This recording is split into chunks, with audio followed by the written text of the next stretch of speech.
পুরো বিশ্বজুড়ে চলছে তৃতীয় বিশ্বযুদ্ধের দামামা। আমাদের হাতে এসেছে গুরুত্বপূর্ণ আপডেট আন্তর্জাতিক সংবাদ। শুরুতেই থাকছে একটি চাঞ্চল্যকর প্রতিবেদন। পুতিনের হেলিকপ্টারকে লক্ষ্য করে ড্রোন হামলা। আরও জানাবো ইসরায়েলের বিরুদ্ধে ট্রু প্রমিস 3 চালাতে প্রস্তুত ইরান। এবারে জানিয়ে দিব ইউক্রেনের পক্ষে ইস্কান্দার ক্ষেপণাস্ত্র প্রতিরোধ অসম্ভব দাবি রাশিয়ার। এবারে থাকছে হামাসের দেওয়া সর্বশেষ প্রস্তাবটিও প্রত্যাখ্যান করল ইসরায়েল। সব শেষে জানিয়ে দিব গাজায় ত্রাণ লুটের অভিযোগে 4 জনকে হত্যা, যা বলল হামাস।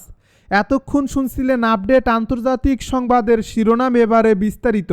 তবে তার আগে অনুরোধ রইল ভিডিওটিতে একটি লাইক এবং কমেন্ট করে জানিয়ে দিন ভিডিও সম্পর্কে আপনার মূল্যবান মতামত। আরও জানিয়ে দিন ভিডিওটি কোথা থেকে দেখছেন বা কোন জেলা থেকে দেখছেন। পুতিনের হেলিকপ্টার লক্ষ্য করে ড্রোন হামলা। রাশিয়ার প্রেসিডেন্ট ভ্লাদিমির পুতিনকে বহনকারী হেলিকপ্টারকে লক্ষ্য করে ড্রোন হামলা চালিয়েছিল ইউক্রেনীয় সেনাবাহিনী। তবে রাশিয়ার এয়ার ডিফেন্স সিস্টেম ঠিক সময়ে সেই হামলা প্রতিরোধ করতে সক্ষম হয়েছে। রাশিয়ার air defence unit commander Yuri Dashkin রুশ বার্তা সংস্থা আরবিসিকে এ তথ্য জানায়। রোববার আরবিসিকে দেওয়া এক সাক্ষাৎকারে দাশকিন বলেন, গত 20 মে ইউক্রেনের সীমান্তবর্তী রুশ প্রদেশ কুরস্ক সফরে গিয়েছিলেন পুতিন। গত কয়েক মাস ধরে কুরস্কে ব্যাপক সংঘাত চলছে রুশ ও ইউক্রেনীয় সেনাদের মধ্যে, সূত্র এএফপি এনডিটিভি ওয়ার্ল্ড। তিনি আরও বলেন, 20 মে সফর শেষ করে একই দিন রাজধানী মস্কোতে ফিরে আসছিলেন পুতিন।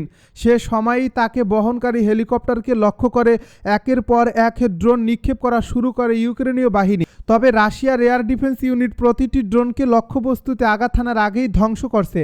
সেদিন কুরস্কের আকাশে 46টি ড্রোন ছুড়েছিল ইউক্রেনীয় বাহিনী। এটি ছিল পুরোপুরি অপ্রত্যাশিত একটি হামলা এবং এর মূল লক্ষ্য বা কেন্দ্র ছিল প্রেসিডেন্টকে বহনকারী হেলিকপ্টার। প্রতিটি ড্রোন লক্ষ্যবস্তুতে আঘাত হানার বেশ আগেই আমরা ধ্বংস করেছি। হেলিকপ্টারের গায়ে একটি আঁচড়ও লাগেনি।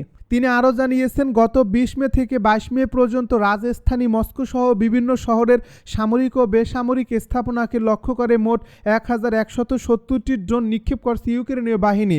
তবে প্রতিটি ড্রোন লক্ষ্যবস্তুতে আঘাত হানার আগেই ধ্বংস করে ফেলায় রাশিয়ায় কোনো ক্ষয়ক্ষতি বা হতাহতের ঘটনা ঘটেনি।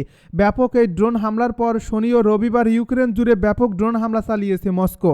এতে রাজধানী কিয়েভ সহ বিভিন্ন শহরে মোট 12 জন নিহত হয়েছে বলে জানা গেছে।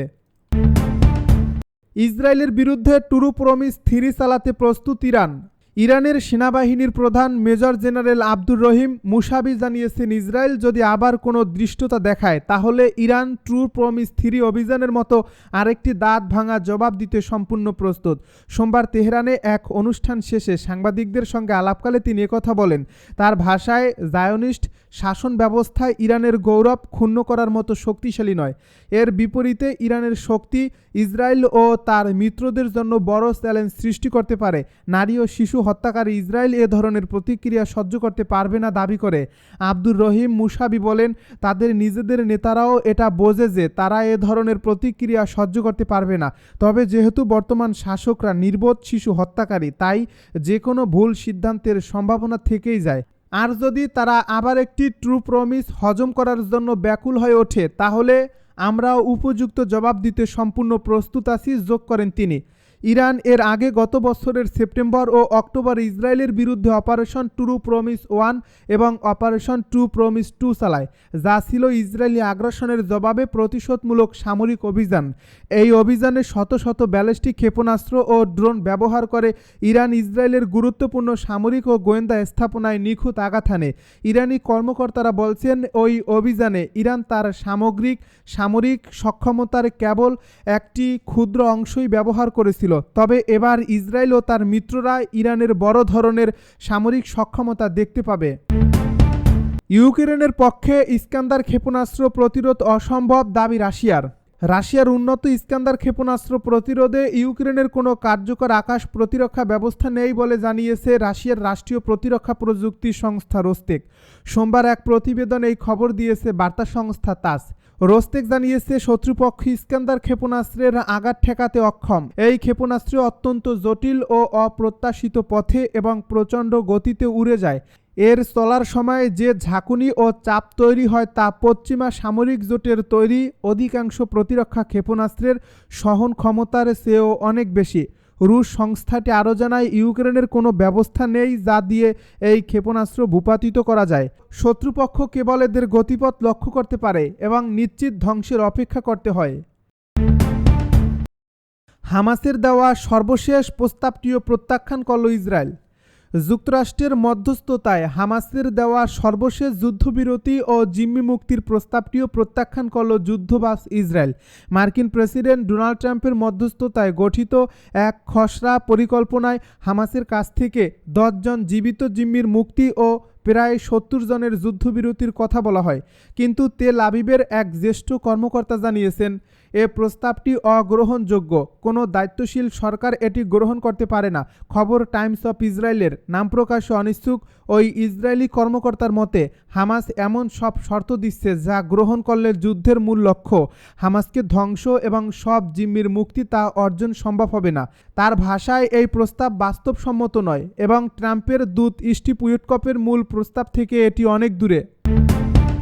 গাজায় ত্রাণ লুটের অভিযোগে 4 জনকে হত্যা, যা বলল হামাস।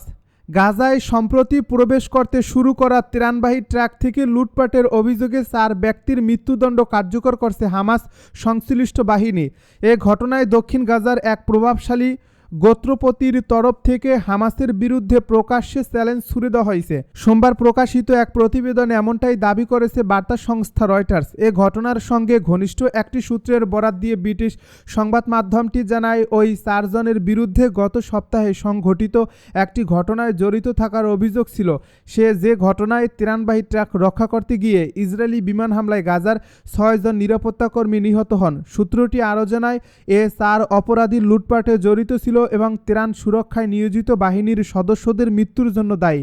নিজেদেরকে ফিলিস্তিনি প্রতিরোধকামী সংগঠন হিসেবে পরিচিত দেওয়া হামাসের সঙ্গে সংশ্লিষ্ট একটি ছায়া সংগঠন জানিয়েছে, আরও 7 জন সন্দেহভাজনের খোঁজ চলছে। আন্তর্জাতিক চাপের মুখে ইসরায়েল গত সপ্তাহে গাজা অবরোধ আংশিকভাবে শিথিল করে।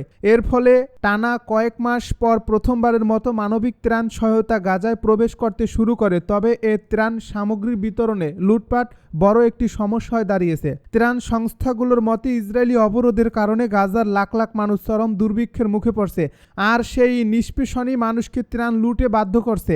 তবে ইসরায়েল হামাসকেই এই ত্রাণ চুরির জন্য দায়ী করছে, যা রীতিমতো ভিত্তিহীন বলে অস্বীকার করছে হামাস। ইসরায়েলি সেনাবাহিনীর মতে, হামাসের নিয়োজিত নিরাপত্তা বাহিনী ত্রাণ সুরক্ষার জন্য নয়, বরং তা গ্রহণ ও নিয়ন্ত্রণের জন্য কাজ করছে।